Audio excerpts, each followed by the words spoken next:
O que eu quero fazer hoje é analisar alguns pontos que foram abordados na entrevista do Pedro Bial com o Olavo de Carvalho, que foi ao ar ontem. Então, o Pedro Bial foi na casa do Olavo, lá na Virgínia, e abordou alguns temas ali, mas eu quero primeiro falar sobre a introdução, né? Quando o Bial apresenta o Olavo de Carvalho e diz ali que ele tem orgulho de ter sido a primeira pessoa a entrevistar o Olavo de Carvalho na televisão. No livro do Carl Sagan, O Mundo Assombrado pelos Demônios, o Sagan ele fala que a mídia tradicional, a imprensa, a televisão, ela é, em grande parte, muito responsável pela criação, pela disseminação e pela perpetuação de certas teorias conspiratórias, de certas figuras que jamais deveriam ter visibilidade. Que o Olavo de Carvalho tenha conquistado esse espaço que ele conquistou ao longo desses anos, não foi tanto por mérito próprio dele, porque algumas dessas sandices dele, outras pessoas propagam por aí também, mas porque foram feitas concessões para ele. Então, assim, você vê na trajetória dele como jornalista, por exemplo, que ele publicou como colunista no jornal Globo, na época, em vários jornais por aí. Então, assim, foram abertos espaços para que ele pudesse propagar essas maluquices.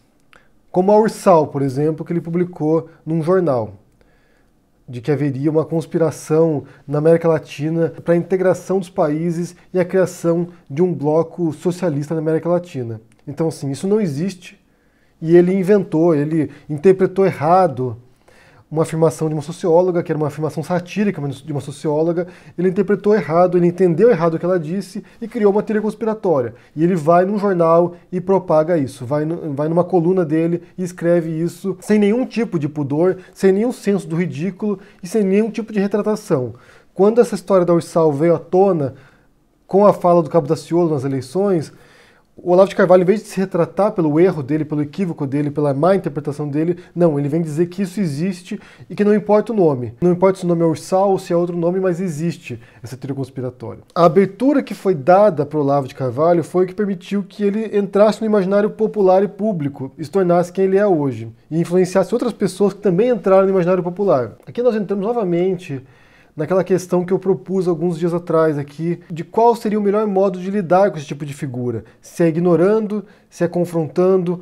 Então, assim, inicialmente, o Olavo foi ignorado por diferentes grupos, né, de intelectuais, de historiadores, de pensadores, de filósofos, mas, por outro lado, ele encontrou uma abertura na imprensa que atuou de modo a veicular essas ideias malucas. Tanto que alguns dos livros dele são coletâneas de artigos de colunas que ele escreveu em jornais e em revistas. Artigos nos quais ele pôde veicular ideias absurdas, né?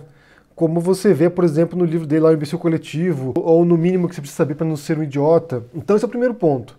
A visibilidade que a imprensa deu para o Olavo não deveria ser motivo de orgulho, mas de vergonha. É evidente que agora, nesse momento, vários jornais, várias revistas, vários programas de televisão estão abordando o Olavo de Carvalho, falam sobre ele, porque ele já se tornou uma figura relevante no cenário político. Então não dá para ignorar mais, não dá para menosprezar a importância que ele tem na política atual do Brasil, porque, como a gente sabe, ele indicou 2 ministros, mais um agora, na verdade, que o Weintraub também é um olavista, e tem vários olavistas no governo.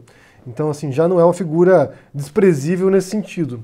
Não pode ser ignorado mais. Mas ele podia, 20 anos atrás, quando o Bial, por exemplo, entrevistou ele na televisão. Naquela época ele podia ser ignorado. Hoje já não dá mais. Hoje é preciso confrontar essas ideias malucas dele. E outro ponto que você observa nessa entrevista aí do Bial, e que você pode observar em diferentes momentos, no jornal também, nos livros dele, no curso dele, no canal dele no YouTube, no Facebook, é a megalomania do Olavo de Carvalho. Ele acha que é a última bolacha do pacote. Ele acha que realmente é o maior intelectual vivo brasileiro. Ele acha que é o maior escritor vivo brasileiro. Ele diz na entrevista isso, que ele é o maior escritor brasileiro da atualidade. E isso é uma tremenda de uma besteira, um absurdo completo, que só um megalomaníaco mesmo pode pensar isso. É o louco que se acha Napoleão Bonaparte. Em termos de escrita mesmo, em termos de estilo de escrita, ele é bastante medíocre, na verdade. Quando você lê o texto dele assim, é um texto arcaizante, mal elaborado, com as hipérboles, né? Como os olavistas defendem os exageros do Olavo e as incorreções do Olavo. É um texto impreciso conceitualmente, é um texto vago, ambíguo. Em termos de estilo, é um texto muito ruim. Texto muito mal escrito. Então, se ele fosse o maior escritor brasileiro, que ele não é, o Brasil acabou a escrita, porque, sinceramente, se ele é o melhor, não quero nem imaginar o que é o pior. E em termos de pensamento, então, nem se diga, né? Ele está bem longe de ser um filósofo, está bem longe de ser um intelectual. É alguém que, como a gente já disse várias vezes, reembala teorias conspiratórias aqui, né? Que o Obama é um islamista, que o Geisel era comunista. Então ele tem um monte de frases que são completamente descoladas da realidade e que uma simples análise do que ele diz já demonstra como ele não tem nenhum tipo de critério naquilo que ele diz. Eu vou deixar para você na descrição aqui o link de alguns vídeos que eu já fiz sobre o Olavo de Carvalho, que você pode observar aqui várias imprecisões, incorreções, absurdos que ele diz. Então, assim, ele está bem longe de ser o maior pensador do Brasil, está bem longe de ser o melhor escritor brasileiro também. E num dos pontos da entrevista ele afirma que ele não escreve, ele não produz, né, aquilo que ele... O pensamento dele não tem objetivo imediato de alterar a política imediata no Brasil, mas sim que mude o futuro do país, da inteligência brasileira, que seria algo para ser lido daqui a 200 anos. E, na verdade, ele tem certeza que ele será lido daqui a 200 anos. Isso é outro absurdo, porque você não tem como saber isso, você não tem como prever isso. Pessoalmente, eu suspeito que em poucas décadas após a morte do Olavo de Carvalho, ninguém mais vai se lembrar quem ele foi. Mas você não tem como prever esse tipo de coisa. Você não tem como saber se um pensador será lido daqui 200, 300 anos. Não tem como saber. Vários escritores morreram no anonimato completo e depois de décadas ou muito tempo depois foram resgatados e se tornaram grandes escritores. Então você não tem como prever esse tipo de coisa. Autores que eram muito populares no período, logo depois da morte deles, se tornam obscuros, ninguém mais se recorda. Então não tem como prever. O cânone literário, o cânone filosófico, o cânone das obras artísticas é imprevisível. Você não tem como saber. Particularmente, dada a fragilidade da obra do Olavo de Carvalho, do pensamento dele, é muito improvável que alguém no futuro olhe para essa obra dele e pense, nossa, que grande pensador. Pelo contrário, vão olhar, nossa, como é que as pessoas, nesse período no Brasil, 2019, eram estúpidas a ponto de aceitar a obra desse cara como se fosse uma coisa muito genial. A não ser que a gente entre num declínio completo da racionalidade. Assim, muita gente recomendou que eu assistisse um filme chamado Idiocracia. E eu relutei para assistir esse filme, e dias atrás eu assisti. E assim, o Olavo de Carvalho só será um grande intelectual se a gente entrar num mundo parecido com a Idiocracia. Que a Idiocracia o que é? Há um declínio do QI das pessoas ao longo de muito tempo. E no caso do filme, eles são muitos séculos. Então, assim, as pessoas vão ficando gradualmente mais burras e mais burras e mais burras, ao ponto que uma pessoa com QI mediano se torna um gênio nessa cultura. Então, assim, se isso ocorrer de fato, se daqui séculos a espécie humana houver emborrecido tanto assim, que você terá um gênio como Olavo de Carvalho. Só se isso ocorrer. Porque se o ritmo for normal mesmo, se houver esses períodos de obscurantismo e de esclarecimento, muito possível que ninguém se lembre do Olavo com muito respeito, não. Como qualquer autor de modinha, que cria ali um rebanho de seguidores, ele possivelmente terá uma vida curta ali até surgir a próxima modinha, até surgir o próximo intelectual da vez. Um ponto interessante que o Bial bateu ali bastante vezes foi sobre os insultos, né, os xingamentos, o discurso de ódio do Olavo de Carvalho, que ele não pensa ser nocivo. Ele não pensa que os insultos e a incitação ao ódio contra um grupo seja discurso de ódio. Ele não acredita nisso, não. Então, por exemplo, essa frase aqui, que uma reportagem da revista Época transcreveu de uma das aulas do Olavo de Carvalho, ele não interpreta como discurso de ódio. Eu vou citar para vocês aqui. É aí que está o erro do pessoal conservador. Imaginar que existe uma luta de ideias e que temos de derrotar o marxismo. Temos de derrotar os marxistas. Não puxem discussões de ideias. Investiguem alguma sacanagem do sujeito e destrua-o. Essa é a norma de Lenin. Nós não discutimos para provar que o adversário está errado. Discutimos para destruí-lo socialmente, psicologicamente, economicamente. Então, assim, você tem uma frase aqui na qual o Olavo de Carvalho disse, numa das aulas dele, que o repórter da Época acompanhou. A ideia não é derrotar as ideias do seu oponente, não é você refutar alguém, não é você confrontar aquilo que a pessoa diz, mas é você destruir a pessoa. E ele não interpreta isso, ele não acredita que isso aí é um discurso de ódio. De você destruir uma pessoa, de você destruir a reputação de alguém, de você destruir a existência dessa pessoa economicamente, psicologicamente e socialmente. Ele não acha que é discurso de ódio isso. E ele não acha que é discurso de ódio o que os filhos do Bolsonaro fazem na internet também. Como o Carlos Bolsonaro, que repetidas vezes ataca jornalistas, ataca pessoas na internet, outros políticos. Então, assim, ele não acha que isso é discurso de ódio.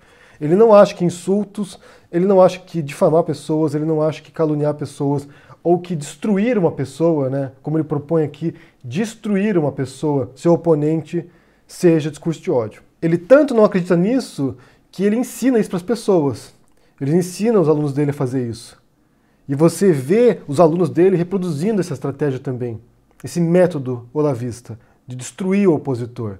Não é um confronto de ideias, é destruir a existência do outro. E é por isso que é tão nocivo quando a imprensa dá visibilidade para esse tipo de pessoa. Você tem um sujeito aqui, que é o Olavo de Carvalho, que ele propõe a destruição do inimigo dele. E quem é o inimigo dele? Todos aqueles que se opõem às ideias dele. Quando a imprensa e a grande mídia dá abertura para esse tipo de ideias, para esse tipo de pessoas, isso naturaliza esse discurso. É como se fosse normal alguém falar isso. É como se alguém que falasse isso fosse um grande pensador, um filósofo, né? O maior filósofo brasileiro é alguém que propõe a destruição psicológica, social, econômica de seus oponentes de ideias. De ideias. No fundo, eu penso que essa profecia do Olavo de Carvalho de que ele será um grande pensador no futuro só se concretizaria se ele realmente ensinasse tão bem os alunos dele que eles destruíssem toda a oposição intelectual. O extermínio do diferente. Aí sim ele seria lembrado como um grande pensador. Porque até lá, ele é alguém que propaga um discurso de ódio. Ele é alguém que propaga mentiras, teorias conspiratórias, distorções de pensamentos de filósofos, como vocês já viram aqui em outros vídeos meus também, no qual ele distorce o pensamento do Kant, distorce o pensamento do Dworkin, distorce o pensamento de todo mundo que ele toca. Se o Olavo tem um poder, é de distorcer aquilo que ele toca. Ele não é um pensador, ele não é um filósofo, ele não é um intelectual e ele não é, nem de longe, um escritor mediano. Muito menos o melhor escritor brasileiro. Então, assim, o que você tem ali é um megalomaníaco que propaga discurso de ódio. E é lamentável ver o Bial tratando o Olavo com deferência, como se ele fosse o professor Olavo, o filósofo.